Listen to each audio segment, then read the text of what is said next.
Assalamualaikum guys, selamat datang ke SRTV. So, tujuan video kali ini adalah aku ingin berbincang dan memberi maklumat kepada anda mengenai apa yang terjadi di dalam Sabah FC. Aku tahu aku sudah tertinggal isu-isu ni agak lama sebenarnya kerana anda semua sendiri tahu yang di mana aku telah mengatakan last month, iaitu bulan lepas aku terpaksa menslowkan sedikit aku punya perkongsian oleh kerana benda yang perlu aku lakukan. So, ini adalah antara benda yang ingin aku kongsikan kepada anda yang sepatutnya aku share pada kamu waktu bulan lepas lah. So, again, ini bukanlah benda yang baru, tapi ianya dikeluarkan kembali hasil daripada kekalahan Sabah FC sewaktu menentang Terengganu tempoh hari di mana kita tewas 4-0. Ramai yang mengaitkan sekali lagi tentang kurangnya motivasi pemain Sabah FC oleh kerana simbol 4 jari tersebut. So, segala maklumat yang aku bagi dengan kamu ni adalah aku ambil daripada Kinabalu Podcast. So, kepada anda yang baru mendengar ataupun sudah tahu Kinabalu Podcast ni, aku menjemput anda sekali lagi untuk pergi ke perkongsian yang telah mereka lakukan pada 2 weeks ago. Dia tulis sana, iaitu tajuk dia tunggakan gaji Sabah FC, pengurus lama lebih baik 4 bulan. Semua itu dia letakkan tanda soal lah, di mana podcaster untuk Kinabalu Podcast menyoal kita punya pengarah Sabah FC lah, Joid, mengenai isu-isu tersebut. So, ada lebih kurang dalam 1, 2, 3, 4, 5, 6, 7 poin yang aku ingin share kepada kamu. Video tersebut berdurasi selama 44 minit. So, di sini aku akan cuba membuat rumusan lah secara ringkas. Kalau anda macam yang malas mau go through 44 minit, so ini adalah rumusan daripada video tersebut. Tapi sekali lagi aku encourage anda untuk tengok sepenuhnya video daripada Kinabalu Podcast ni yang membincangkan tentang mengenai isu dalaman Sabah FC yang telah dikatakan memberi impact untuk prestasi Sabah FC sekarang ni, dan of course impactnya juga sehingga melibatkan jumlah penonton yang hadir ke stadium. So jom kita mulakanlah. Okey, persoalan yang utama di sini aku share dengan kamu ialah isu mengenai 4 bulan tunggakan gaji. Lepas tu yang melibatkan juga perbelanjaan. Berapa perbelanjaan Sabah FC untuk sebulan? Seterusnya ialah di manakah duit tajaan yang telah diberikan? Itu benda yang untuk permulaan ni lah. Jadi untuk pengetahuan anda, Joid menafikan yang ada tunggakan gaji selama 4 bulan, tapi sebaliknya menyatakan memang ada tunggakan gaji, tapi again tidak menyentuh 4 bulan pun. Hanya 2 bulan sahaja yang belum dilunaskan. Setakat video ni dirakamkan lah. So, mungkin juga ianya telah dilunaskan pasal tidak ada update seterusnya daripada podcast tersebut. Tapi ingin aku nyatakan sekali lagi, bukan 4 bulan tunggakan gaji yang dimiliki oleh pemain Sabah FC, staff Sabah FC sekarang ni, tapi hanya 2 bulan, dan menyatakan benda itu adalah cerita yang cuma dilebih-lebihkan, ditambah garam untuk daripada pihak-pihak yang mungkin mempunyai niat yang tidak baik untuk Sabah FC. So, gaji tersebut melibatkan gaji senior dan juga gaji junior skuad Sabah FC, dan ianya sebulan mencecah 1.7 juta. Ini pun ada kesilapan yang dilakukan oleh orang-orang yang berada di social media lah, di mana ada aku terbaca satu komen yang menyatakan siapakah pemain Sabah FC yang dibayar sebanyak 1.7 juta tersebut. So, tanggapan tersebut salah. Bukan satu player, tapi ia adalah merupakan gaji yang bukan satu player yang dibayar 1.7 juta, tapi adalah senior squad Sabah FC dan juga junior squad Sabah FC. Gaji terkumpul mereka adalah 1.7 juta. Belum lagi dimasukkan dengan staff-staff Sabah FC apa semualah. So, aku ada sempat bercerita dengan salah seorang lah yang pada dulunya ada di dalam Sabah FC, di mana untuk 3 bulan saja operasi Sabah FC ni, tapi itu pun belum lagi masuk benda-benda yang lain. Setakat ni 3 bulan tersebut telah mencecah 6 juta lebih. So, itu yang telah dibelanjakan lah untuk Sabah FC. Dan bila bercerita dengan pasal 6 juta lebih tu pula, ianya belum termasuk perjalanan, penerbangan, hotel apa semua. Itu setakat apa yang perlu dijalankan untuk dalam kelab tersebut. Dan daripada pengakuan Joey yang menyatakan memang ada 2 bulan belum dibayar pemain Sabah FC ni, di mana gaji tersebut mereka lebih tumpukan kepada pengurusan Sabah FC iaitu admin, yang bilang orang kira nadi utama lah, nadi utama untuk yang menjalankan pengurusan skuad Sabah FC. So mereka menumpukan pembayaran kepada bahagian sana dulu kerana jumlah pembayaran yang tidak sebesar untuk player Sabah FC. So ini pun mungkin telah diterangkan sendiri oleh Joey untuk pemain-pemain Sabah FC lah. So aku yakin benda ni telah dilakukan dan aku yakin benda ni telah difahami oleh pemain-pemain Sabah FC sendiri. Dan masih juga dalam cerita yang sama, so persoalan seterusnya adalah di manakah duit tajaan tersebut. So sudah aku nyatakan tadi, duit tajaan yang diberikan yang kita tahu setakat ni adalah 5 juta dan seterusnya ada beberapa amount lain lah. So aku assume dalam, kalau kita kumpul semua setakat apa yang kita tahu, boleh mencecah 6 juta. Itu duit tajaan saja yang aku telah nyatakan kepada kamu hanya mampu untuk cover 3 bulan pertama saja untuk operasi Sabah FC. Dan perlu kita ketahui di sini adalah jumlah tersebut bukanlah diberi secara lump sum kepada Sabah FC, tapi ianya dibayar secara berperingkat, bulan demi bulan yang seterusnya. So itulah kenapa reason yang ada penangguhan pembayaran especially untuk pemain Sabah FC ini, kerana sekali lagi jumlah sponsor yang seperti mana kita tahu yang boleh mencecah 6 juta yang kita nampak di social media apa semua tu bukanlah dibayar secara lump sum, dan benda ni sebenarnya adalah normal lah di dalam perjanjian sponsorship tajaan untuk mana-mana kelab sekalipun. Alhamdulillah kalau penaja mampu untuk memberi 6 juta, itu bilang orang advantage untuk kelab tersebut. Tapi untuk Sabah FC, unfortunately, ianya bukan dibayar secara lump sum. So itu adalah persoalan mengenai di mana duit tajaan tersebut. Ramai yang mengatakan macam, oh kena makan duit ni apa semua, kena songlap duit ni apa semua. Tapi yang realitinya, dan ini telah dinyatakan oleh Joey sendiri, disitulah proses pembayaran yang dilakukan oleh penaja dan proses pelangsaian hutang, proses perjalanan Sabah FC. So again aku katakan jumlah sponsorship tu tidak mampu untuk cover, ataupun hanya mampu untuk cover perjalanan Sabah FC sebanyak 3 bulan saja.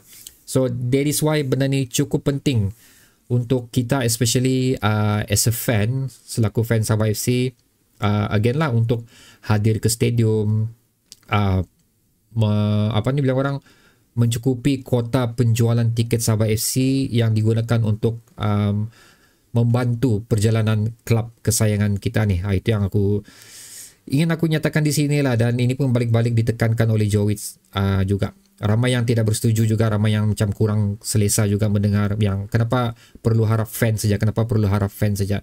So kamu selaku admin di dalam Sabah FC itu, kamu yang sepatutnya menjalankan tanggungjawab. So itu adalah antara tanggungjawab pengurusan Sabah FC selain daripada mendapatkan tajaan yang setakat ni ala kadar sajalah, kerana bukan ramai yang mampu, yang mahu ingin menaja klub-klub yang ada di Malaysia ni. Kalau ada pun dengan sejumlah yang sedemikian saja, tidak mampu untuk menampung sehingga habis musim. Dan seterusnya adalah kita sendiri, tanggungjawab kita sendiri untuk memberi. Kalau kamu sudah beli tiket tu, kira macam kita menyumbang untuk klub kita lah. So ini adalah benda yang paling diseru oleh Joey sendiri, yang untuk kita semua hadir ke stadium, memenuhi kuota tiket yang telah dijualkan, dan ianya akan terus membantu perjalanan Sabah FC dalam persaingan Liga Super kita ni untuk menjadi kita punya penjanaan kewangan kita lah. So ini pun ramai bersetuju saja juga. Aku tengok komen-komen tersebut pun ramai yang melaungkan, menyeru peminat-peminat Sabah FC untuk hadir ke stadium. Tidak perlulah sampai ke grandstand, tiket yang tidak berbumbung-bumbung bagi aku cukup bagus. Aku pun sudah start untuk tengok bola di tiket tidak berbumbung oleh kerana kekangan budget sebenarnya, tapi at least aku mahu ke sana melihat Sabah FC sendiri bermain dan juga menyumbang kewangan Sabah FC. Again, tidak kira sama ada kelab kita ini bagus ataupun tidak, tapi yang penting adalah support daripada Sabah FC, kerana buat masa ni kita memberi kepercayaan untuk Jowit dan juga orang-orang Jowit untuk melaksanakan bilang orang mengubat kembali apa yang telah berlaku di dalam Sabah FC. Dan seterusnya tetap bercerita tentang sokongan yang diberikan kepada Jowit ni. Ada juga cerita yang membezakan pengandalian lama dan juga baru, mana yang lebih baik. Aku pun pernah sentuh mengenai isu ni, di mana bagi aku, of course, kedua-dua pengendali ada dia punya pro and kontra sendiri kerana masing-masing mempunyai kepala sendiri. Tapi apa yang pastinya, 2 bulan sebelum ni under Marzuki, kita telah nampak satu transformasi yang cukup besar untuk Sabah FC, di mana kembali berjaya membawa kembali menjadi perhatian klub-klub yang berada di Liga Malaysia dan of course-nya Liga di luar Malaysia, kerana kita telah di-acknowledge lah salah satu klub yang mempunyai mutu pemain dan juga permainan yang bagus, sehingga kita dijemput untuk pergi ke acara tournament di Indonesia tempoh hari. Itu adalah merupakan satu benda yang positif lah untuk kita.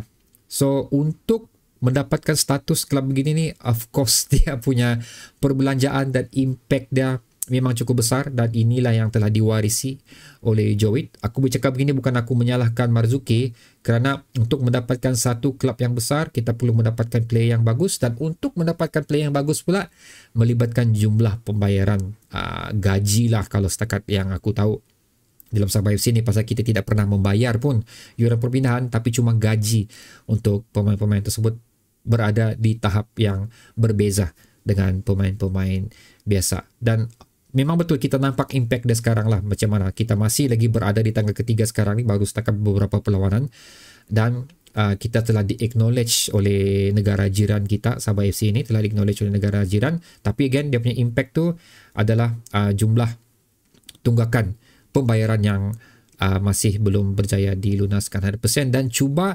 diperbaiki, dilunaskan oleh di bawah pengelolaan terbaru, iaitu pengelolaan Jowit sekarang. So, trust the process lah yang paling penting. Jangan membuatkan benda-benda begini terus kita hilang kepercayaan kepada Sabah FC, kita hilang kepercayaan kepada new management Sabah FC ni. Again, untuk mengurus pasukan bola sepak ni bukanlah satu benda yang mudah, especially lagi apabila tidak ada sokongan langsung daripada peminat-peminat kelab tertentu tersebut. So, penjanaan wang Sabah FC ni bukan saja melibatkan daripada tiket, tapi malah penjualan barangan merchandise juga. So, apa yang aku difahamkan, jumlah penjualan baju untuk Sabah FC setahun lepas kalau aku nak silap adalah 22,000. Nampak banyak, tapi bagi aku sahaja 22,000 sahaja jika dibandingkan dengan kapasiti untuk Stadium Likas yang mencecah 30 lebih ribu. Lebih kurang macam tu. So, ini adalah merupakan satu benda yang kalau aku personally agak mengecewakan juga, kerana kita seringkali juga melaungkan antara benda yang mampu, yang boleh kita lakukan untuk membantu menjana kewangan Sabah FC selain daripada hadir ke stadium adalah membeli barangan merchandise Sabah FC. So, persoalan yang terus timbul adalah barangan yang tidak ori dijual di luar sana. So, seperti mana penjelasan Jowit juga, benda ni agak sukar untuk dikekang sebenarnya, kerana bukan di satu tempat saja. Kita sering menyentuh di stadium.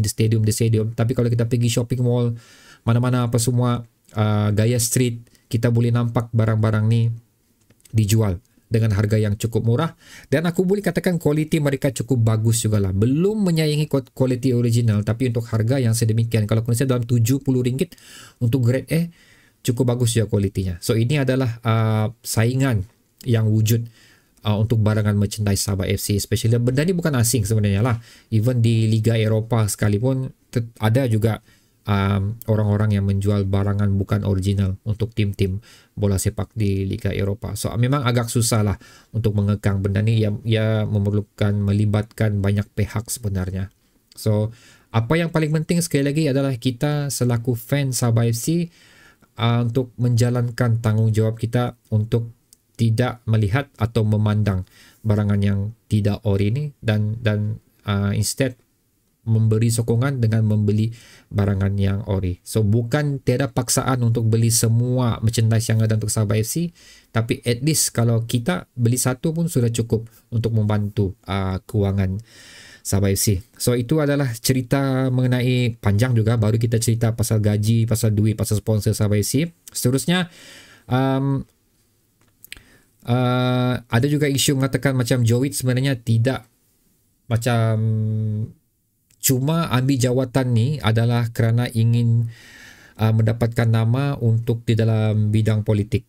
So itu pun dinafikan oleh Jowitt kerana Jowitt sendiri memulakan kerjaya beliau sebelum dipanggil untuk menerajui Sabah FC ni adalah sebagai pemilik klub bola sepak biasa saja yang mempunyai reputasi yang cukup bagus juga, berjaya membawa klub tersebut ke level yang terbaik. Itu. So aku rasa oleh kerana resume beliau tersebut, itulah antara reason kenapa beliau dipilih untuk mengelola Sabah FC. Dan kalau kita follow lagi podcast yang sebelum-sebelum daripada Kinabalu Podcast tu, banyak sebenarnya perancangan yang dilakukan oleh Jowitt, tapi again kekangan bajet yang menjadi penghalang tersebutlah. Jadi bagi aku isu politik yang dikaitkan Jowitt untuk bersama Sabah FC itu mungkin ya, mungkin tidak, tapi bagi aku yakin ia tidak akan menjejaskan perancangan Jowitt untuk mengelola Sabah FC dan membantu memperbaiki Sabah FC ini. Kalau beliau dipilih untuk menjadi ahli politik, bagi aku itu adalah macam plus untuk beliau lah. So aku ucapkan tahniah untuk beliau. Tapi kalau tidak, itu pun telah dinyatakan oleh Jowitt sendiri yang beliau tidak berniat sama sekali pun untuk ke arah sana setakat ini. Itu. Sekali lagi, beliau dipilih oleh kerana resume beliau yang menubuhkan satu klub daripada klub kampung sehingga berjaya ke level yang boleh dibanggakan oleh klub tersebut. So itulah lebih kurang benda-benda yang telah dikongsikan di Kinabalu Podcast tersebut. Dan benda yang last sekali yang ingin aku kongsikan pada anda di sini adalah mengenai persoalan Jowitt. Sama ada maukah kita terima menyumbangkan sekiranya fans equity dibuka kepada penyokong-penyokong Sabah FC. Aku tidak menyatakan orang Sabah saja. Aku menyatakan fans Sabah FC, tak kira kamu di Semenanjung, di Sarawak, di Indonesia, Brunei, Singapura. Tapi sekiranya equity ini dibuka untuk publik, adakah anda berminat untuk menyahut tanggungjawab tersebut? So fans equity adalah merupakan satu tajuk yang cukup menarik juga, di mana aku kemungkinan besar dalam perancangan untuk membuka satu topik khas untuk mengenai fans equity ni. Apa itu fans equity sebenarnya? Kenapa fans equity ni diceritakan oleh Jowitt? Dan fans equity ni, untuk maklumat anda, bukanlah satu perkara yang asing. Again, kalau di liga-liga Eropah, banyak klub-klub besar mempunyai format tersebut, di mana fans adalah merupakan individu terbesar di dalam menyumbangkan dana untuk klub-klub mereka yang menentukan siapa yang layak berada di kursi tersebut, coach, pengarah, CEO, apa semua. So adakah anda berminat dan mampu menyahut cabaran tersebut? Aku personally, aku mengatakan iya. Aku berminat sekiranya benda ini dikemukakan oleh Sabah FC untuk memberikan ruang kepada kita ni selaku penyokong Sabah FC mendapatkan equity di dalam klub Sabah FC ini, seterusnya menjadi suara yang boleh didengarlah oleh pengelola klub Sabah FC. So itu adalah antara topik yang aku akan bincangkan dalam video yang seterusnya, kerana aku ingin mengetahui lebih mendalam function fans equity ni, dan aku akan share dengan kamu lah supaya kita sama-sama faham. Sebelum kita terjun dalam benda ni, lebih baik kita memahami dulu apa tu fans equity sebenarnya. So itulah persoalan aku. Adakah anda bersetuju dengan fans equity ni? Dan satu lagi persoalan aku, adakah ini merupakan satu tindakan yang bagus lah untuk Jowitt berterus terang mengenai apa isu yang terjadi dalam Sabah FC ni? So adakah ia benda yang positif ataupun negatif? Adakah anda lebih ingin mengetahui apa yang terjadi dalam Sabah FC, ataupun anda macam rasa, okay, benda ni aku nak mau tahu, kamu yang pengurus Sabah FC, kamu saja yang tahu, tak payah libatkan aku. So itu pun antara benda yang aku ingin tahu jugalah. So diharap video yang berdurasi hampir 20 minit ni dapat memberi penjelasan yang sepenuhnya mengenai apa yang telah dibincangkan oleh Kinabalu Podcast yang berdurasi 44 minit ni. So aku seperti biasalah menjemput anda untuk meletakkan tanggapan anda pula mengenai perkongsian aku ni di ruang komentar di bawah. Sehingga kita berjumpa lagi di video akan datang guys. Assalamualaikum.